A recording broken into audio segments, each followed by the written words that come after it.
I told myself I was going for the mail. That was the excuse that finally tipped me out of my house and into the car on the seventh day. Not panic, not dread, just a practical task no one else would do. If he was busy or sick or soaking version of myself, was not who reason I'm not hovering a parent who respected space payward, who didn't pound missed cause like bruises. The house looked fine too fine. The grass had been cut recently. The porch, swept. The neighbors' wind chimes still hung where they always had. Nothing urgent announced itself that should have been comforting.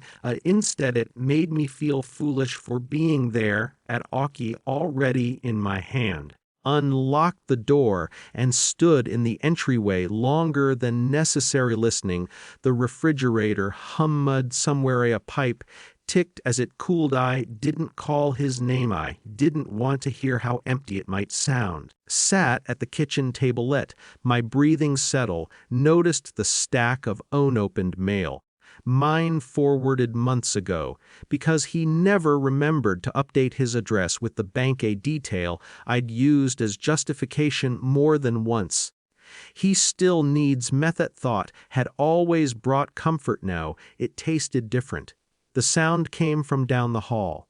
Not a crash, not a cry, something quieter, shifting, irregular movement like fabric dragged across wood, then stilled. I felt it before I understood it. The way my shoulders locked, the way my mind leapt ahead to explanations it preferred over others. Stood, walked slowly, remember thinking absurdly that I should take my shoes off as if courtesy still mattered. The bedroom door was open, the closet door was not. Another sound, a scrape, a pause.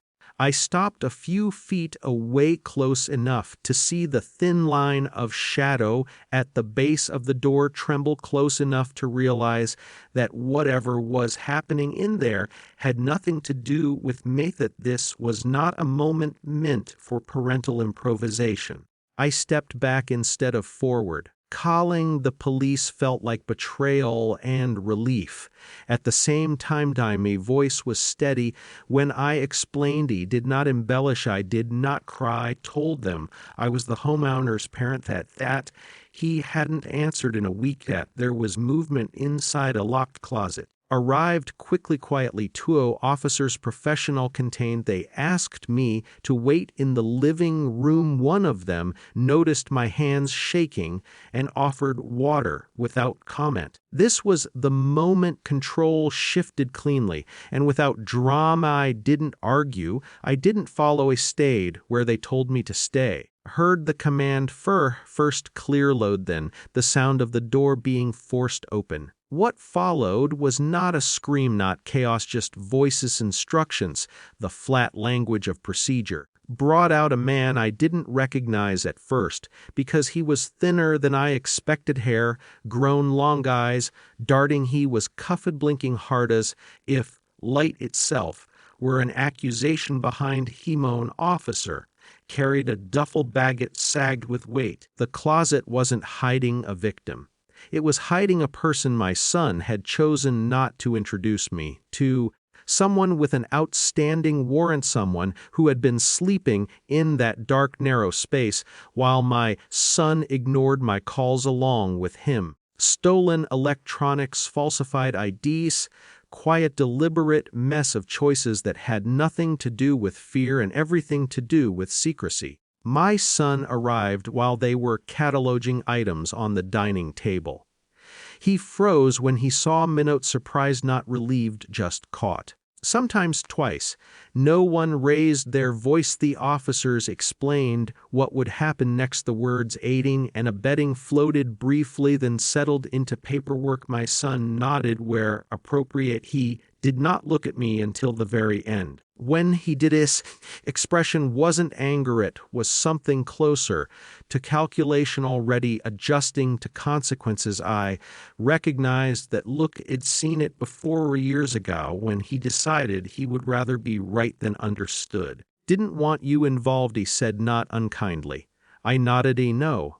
That was all. They left with the man from the closet, not with my son not yet authority, didn't need spectacle to make itself, felt the house, seemed larger after us, if it had exhaled something toxic, gathered my things the mail me coat.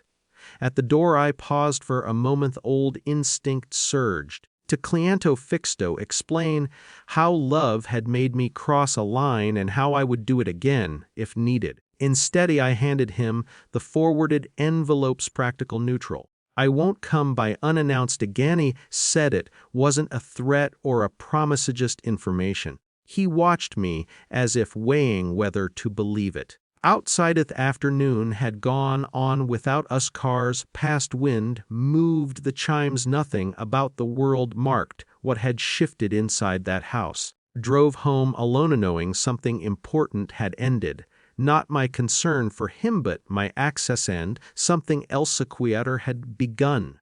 A version of care that didn't mistake proximity for protection.